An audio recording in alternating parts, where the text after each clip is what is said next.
Right, this morning we're up to 2 Corinthians chapter 3, and the whole theme of this morning's sermon will be glory. Now, some words are incredibly easy to define, and other words are really, you can use pictures or images. Now, glory is one of the Bible picture words with a great depth of meaning. Now, glory can be described as God's presence. Glory indicates worth and value and splendour, respect, honour and majesty, holiness, and the result of God's glory is that we should come to Him in praise. Glory starts with the nature of God, and as human beings we are in the image of God, therefore we reflect this glory. The whole universe reflects God's glory, and this reaches its fullness when we get to heaven. So let's look at some of the scriptures. And our first topic for today, number 1, is creation. This is one of my favourite psalms, Psalm 8 verse 1. O Lord, how majestic is your name in all the earth. You have set your glory above the heavens. Another favourite psalm of mine is Psalm 119 verse 1. The heavens declare the glory of God, and the sky above proclaims His handiwork. Then in Psalm 57 verse 5, be exalted, O God, above the heavens. Let your glory be over the earth.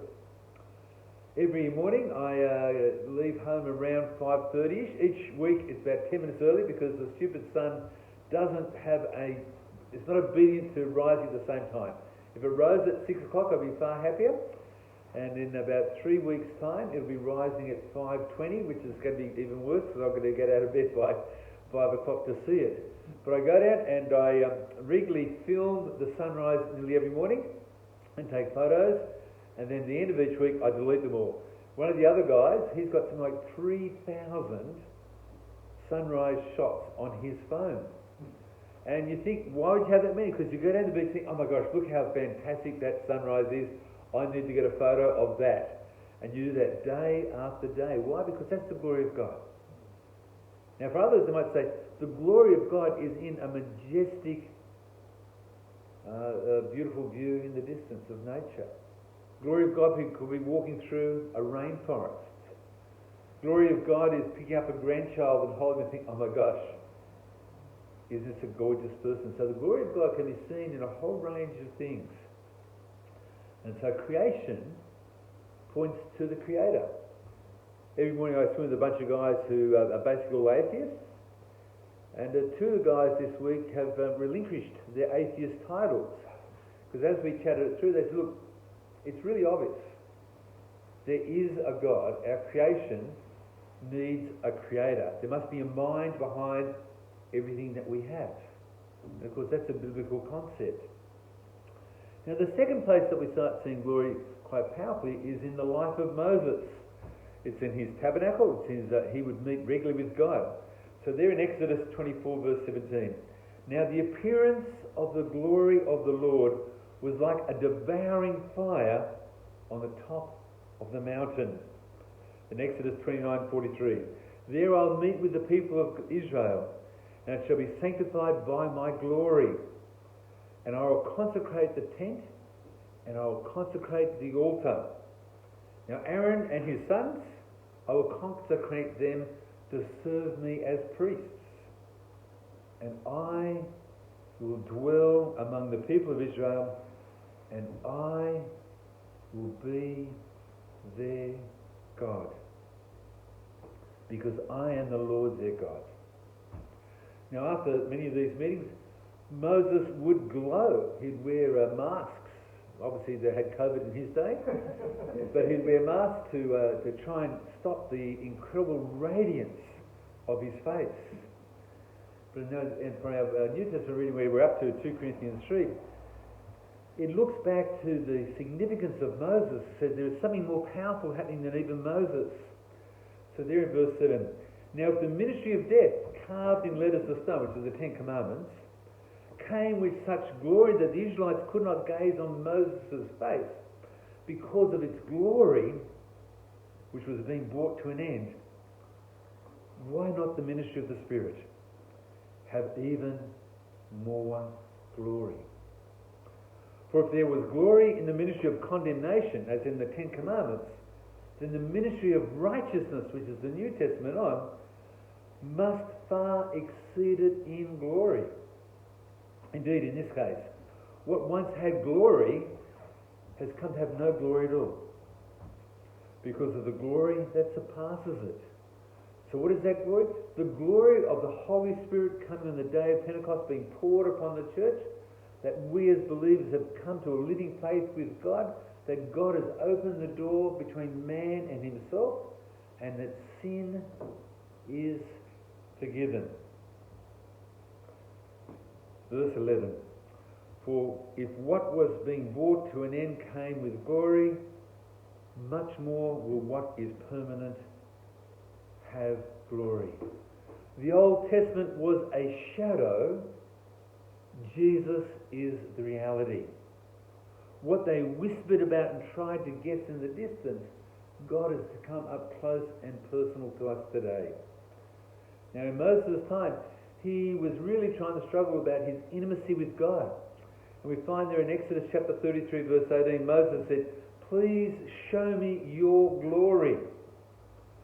There's a sense that Moses is saying, I want intimacy with you. I want to understand you. I want to be near you. And God responded, I'll make all my goodness pass before you, and I'll proclaim my name, the Lord. And I will be gracious to whom I will choose to be gracious. And I will show mercy on whom I will show mercy. But you cannot see my face. For man shall not see me and live. And the Lord said, Behold, there is a place by me here, where I shall stand on a rock, and while my glory passes by, I'll put you in the cleft of a rock, and I will cover you with my hand until I pass by. Then I'll take away my hand, and you shall see my back, but my face shall not be seen. Now it's interesting. Glory has been described as creation, but here glory is described as God's ethical character. So what words are used? Mercy, grace, the idea that we have a loving, compassionate God, and it's God's love, His mercy and His compassion that we see His glory at its most. So what was Moses' response? He glowed after coming down to see the others. He goes on in 2 Corinthians 3 verse 12 to say, Since we have such a hope, we are very bold, not like Moses, who had to put a veil over his face, so the Israelites may not gaze at the outcome of what was being brought to an end. But their minds were hardened, for to this day, when they read the Old Covenant, that same veil remains unlifted, because only through Christ is it taken away. Yes, to this day, whenever Moses is read, the veil lies over their hearts. But when one turns to the Lord, the veil is removed. Now the Lord is the Spirit. And where the Spirit of the Lord is, there is freedom. And we all with unveiled face now behold the glory of the Lord, are being transformed into the same image from one degree of glory to another. So this comes from God, who is the Spirit.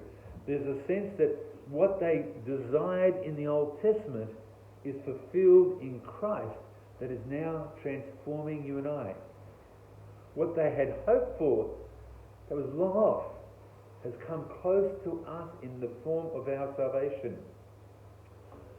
Now, part of the worship they did with Moses was he had a portable tent, a tabernacle, where they would set up the Holy of Holies, and they'd do their sacrificial system. And it says this about the tabernacle in Exodus chapter 40 verse 34. Then the cloud covered the tent of meeting, or the tabernacle, and the glory of the Lord filled the tabernacle. And Moses was not able to enter the tent of meeting because the cloud had settled on it, and the glory of the Lord filled the tabernacle. And you think, if you had been there as one of the Israelites, and you could see that God was physically with you, that you knew that the cloud would rise and move, and you as a people would follow the cloud thinking, God is with us. What a powerful sign of having God there. And the question to ask yourself is, what would your response be? What was their response? They kept on sinning. As it says in Numbers 14:22, none of the men who had seen my glory and my signs that I did in Egypt and in the wilderness, and yet they put me to the test these 10 times and have not obeyed my voice. When Psalm 106 verse 20 looks back to this time, it says, they exchanged the glory of God for the image of an ox. What was their response to God coming and being so intimate with them? They worshipped the golden cow. Why is this? Apostle Paul tells us very, and with great insight in Romans 3:23, for all have sinned and we fall short of the glory of God.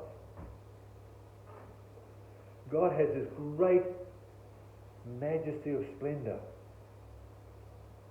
and you and I fall short.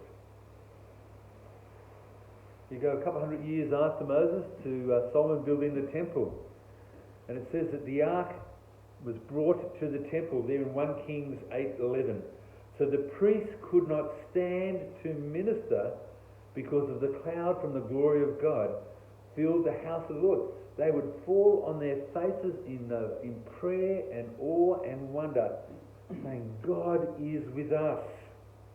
And then at the dedication of the temple, there in 2 Chronicles 7 verse 1, as Solomon finished praying, fire came down from heaven and consumed the burnt offerings. And the sacrifices and the glory of the Lord filled the temple. And the priests could not enter the house of the Lord because the glory of the Lord filled the Lord's house. And when the Israelites saw the fire come down and the glory of the Lord in the temple, they bowed down with their faces to the ground on the pavement and worshipped and gave thanks to the Lord, saying, He is good, for His steadfast love endures forever.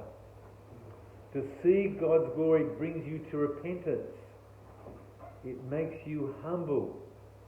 It makes you stop and wonder in awe at the King of Kings.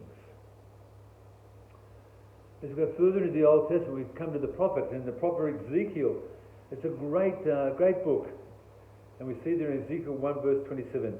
And Ezekiel is trying to describe this vision that he has. He says, for what appeared to me was this man, and from his waist up, he looked like a gleaming amber, flickering like a fire.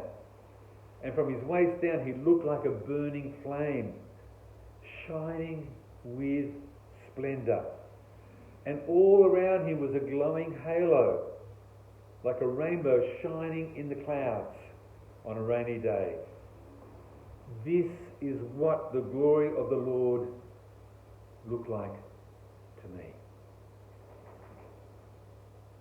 Wonder, majesty, holiness, passion, awe, because he had been near God. As we jump from the Old Testament to the New Testament, we see there right from the birth of Jesus, the day Jesus was born, we see that the shepherds were on the flocks being looked after. And it says in Luke chapter 2 verse 8, then an angel of the Lord stood over the shepherds, and the glory of the Lord shone around them. And what was their response? They were terrified. And the angel said, do not be afraid. Look, I'll bring you great joy. a joy to be shared with the whole of people. So the glory now is the coming of Jesus. The glory now is the coming of the gospel of salvation. The glory is looking to when you and I are changed by Jesus' Holy Spirit. And we look to who Jesus was. It says there in John 1 verse 14. It says the Word, which is another word for Jesus, the Word became flesh, Jesus became flesh, and he dwelt among us, and we have seen his glory. Glory as the only Son from the Father. The whole glory and majesty of sunsets and sunrises has been now caught in a man.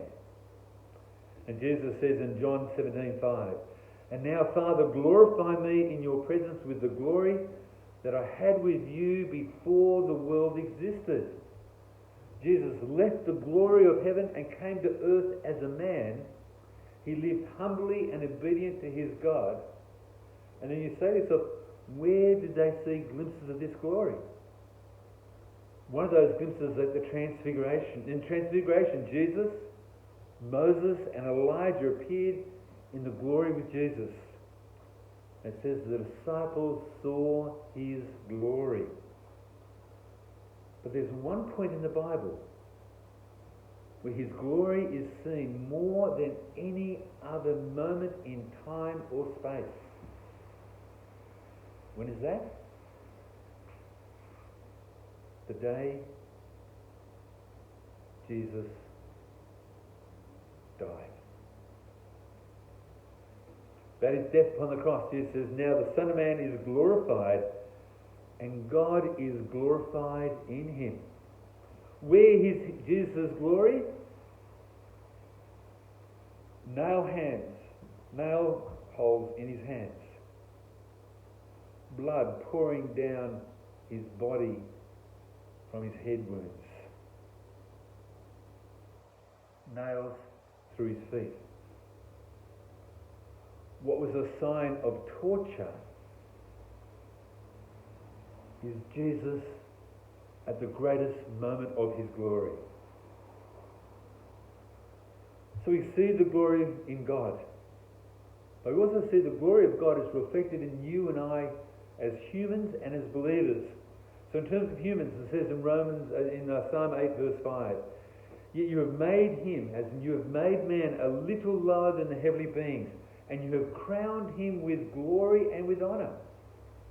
Every human being is in the image of God. Sadly, some get crowns out and try to scrub it out, but it's still there. But the Bible says what is more powerful than just being in humans is the glory of God is in believers. It says in 2 Corinthians 3 verse 6, "Has made us competent to be ministers of a new covenant, not of the letter but by the Spirit, for the letter kills, but the Spirit gives life." So what is this glory? John 17:22, "The glory that you have given me, I have given to them, that they may be one even as you and I are one." God's passion and God's desire is that you and I become his family. He will treat us as his sons and his daughters. He wants us to hug us and call us home. As it says in Romans 8:30, "And those that he has predestined he also called. And those he called he also made right," or justified. "And those who he justified he also glorified." Now if I grabbed another translation, this, the New Living Translation says, "And having chosen them he called them to come to him. And having called them he gave them right standing with himself. And having given them right standing he gave them his glory." Now, if you're a person who loves art, one of the great ways that artists will try and reflect God's glory is by what key feature do they do with people? Halos. A halo is the image of God's glory. And if you like Orthodox paintings, the halos will be normally painted with real gold. So you and I are designed to glorify God. And we do that by living holy, godly, dedicated lives to the King of Kings. Now, the last place that the idea of glory is being painted for us is the day that you and I will be with God in heaven. It says in Matthew 25:31, when the Son of Man comes in his glory and all the angels with him, then he will sit upon his glorious throne. Now, the Bible uses lots of human pictures to try and convey a heavenly reality, but a heavenly reality is beyond our ability to grasp. There are no words that we can use to really capture what heaven is like. One of my favourite passages is Revelation 21:21. And the 12 gates were 12 pearls, and each of the gates were made from a single pearl. And the streets of the city were pure gold, like translucent or transparent glass. Now, in the New Testament times, it's not that women would love gold and diamonds. The most important jewellery to have was a pearl. And of course, if you see pearls, they're like the size of a 1 cent piece if you're lucky. They're tiny. But in heaven, this gigantic pearl with a hole through the middle of it is a gate. And you say, I've never seen a pearl that big. What oyster did that come from? And when it comes to the streets, they're paved with gold. It's a very rare day I ever tell a joke, but this joke has a theological depth behind it, so even if it's not funny, it's got some theology to make it passable. This man arrives at heaven, but he has a suitcase. He goes up to the Apostle Peter and says, I gather I'm allowed in. He says, yes, there's a place here for you. He says, look, no, that's not normal, but can I bring my suitcase with me? So what do you mean, your suitcase? He said, I've got a suitcase, can I bring it in? So look, never happened before, but I'll go and ask for you. It comes very soon. I can't believe it, but they said, yes, you can bring your suitcase in. So he loads his suitcase in heaven. Now, some of the angels and some of the people already in heaven come up thinking, my gosh, we've never seen a man with a suitcase before. He said, look, I hope you don't mind, but do you mind if we look inside your suitcase and see what you brought? So he opens his suitcase, and inside are all these gleaming, pure blocks of gold. The people in heaven look at him and say, what? Street papers? God turns everything upside down. None of us will ever comprehend what heaven is like until we arrive. What we see as of value, God says, no. Don't throw your money in wealth, but throw your money into holy living. So if the glory of God is so important, what are some of the responses that we as Christians should have? The first is evangelism. In Psalm 96 verse 3, declare his glory among the nations. Or Psalm 145:11, they shall speak of the glory of his kingdom. So we are called to go and talk about the wonder and the glory of God. One of the most evangelistic things I do when I see my beautiful sunsets is I really bring up to people, my boss made that. There's a bit of a cheeky joke, and it starts a number of good conversations. Because a sunrise reminds you of God, as does a sunset, as does anything that is of great beauty and awe within our world. One of the things I love doing is I love watching the whales. I get obsessed by whale watching because it shows you the wonder of God's creation. What's the second response that we should do as Christians of God's glory? We should be people who are thankful.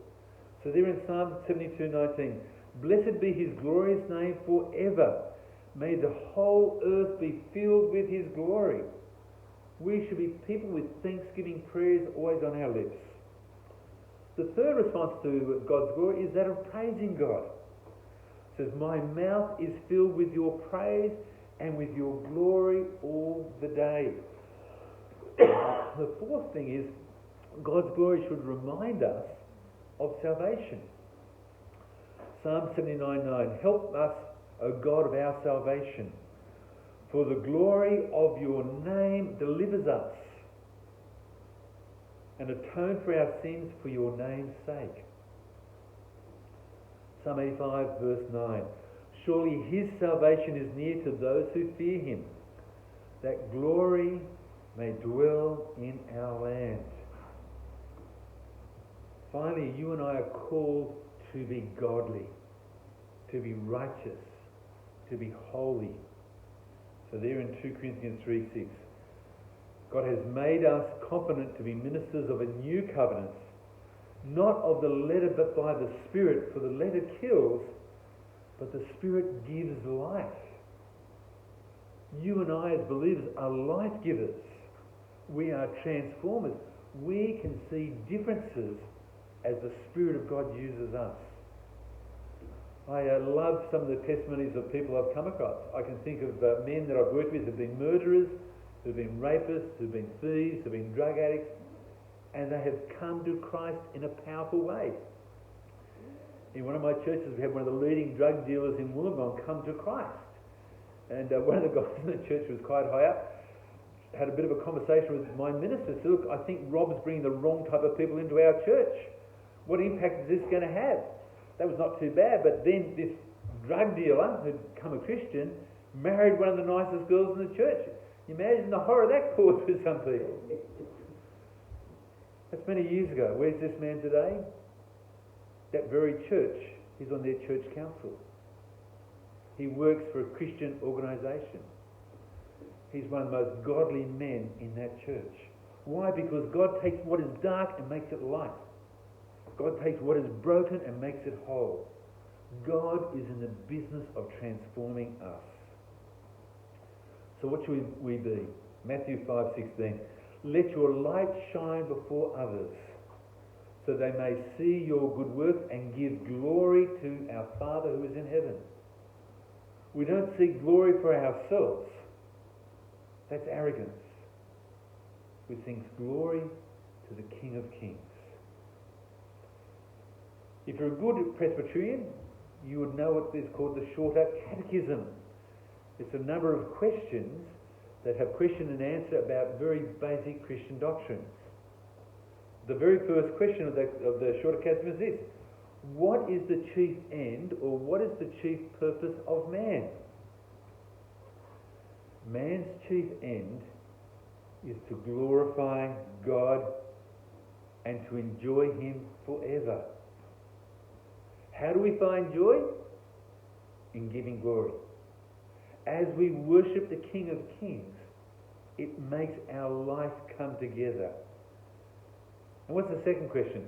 What rule has God given to direct us of how we may glorify and enjoy Him? The answer? The Bible. The Word of God is the only rule to direct us of how we may glorify and enjoy Him. God calls us to prayer. God calls us to read His Scriptures. God calls us to be holy as He is holy. He calls us to have a passion for evangelism, to be thankful. God is in the business of changing people's lives, not just now, but for eternity. Let's finish in prayer. Father God, teach us to glorify You. Father God, teach us to give You praise in all times and in all places. Father, You are indeed King of Kings. You are the Lord of Lords, who is, who was, who is to come. The author of our salvation. Father, break us, mould us, and purge us. Cleanse us to be used by You. Father, in all we say, and in all we do, we seek to give You honour and praise. Amen.